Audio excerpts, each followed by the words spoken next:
I can't overstate this enough.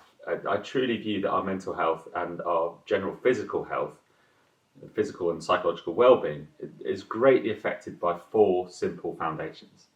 Now, in those foundations, we've got diet, sleep, exercise, and connections. These four aspects, as a very, very basic foundation to our life, have such great impact.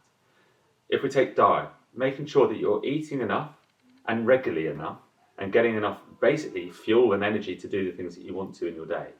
If you notice that actually you're not having enough breakfast or lunch or snacks through the day, it's going to affect your cognitive functioning with no shadow of a doubt. So ensuring that you get that is really important. Sleep is a really difficult one. Now, as teenagers, adolescents, your sleep is going to be affected just purely by your biochemistry and your age range. So it's about how you can prioritize and have routines of sleep that help, and we'll go more into that in the further talk. Exercise. Look, put very, very simply, 3 bouts of 30-minute exercise each week has the same neurological effect as a mild antidepressant. Now, that has to be 3 bouts of exercise for 30 minutes that kind of gets us out of breath a bit, but not too much. But it has such a dramatic effect on our well-being, both physical, obviously, but also, psychological. So prioritizing this, making sure that you have some space and time each week to get out and run around, be with your friends, is really important. And lastly, a point that I've just kind of touched on there is connection.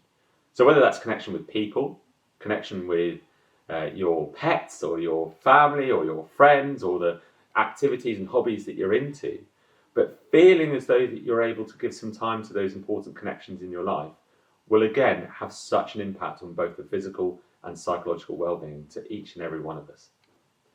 Now, finding the balance between these 4 areas can be really, really tough.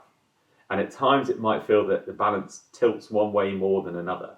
And I guess that's kind of normal. We're not always going to find that perfect equilibrium in the middle.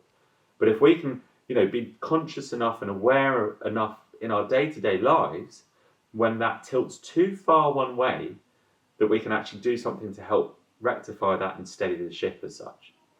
So I guess the main thing about this is having an awareness. If you notice that one side of this foundation, your diet, your sleep, your exercise, or your connections, if you find that one side of that's being neglected in any way, then actually being aware enough to notice that and take some action to help just rectify and steady that back up, and finding those things that are important in each of those different foundations.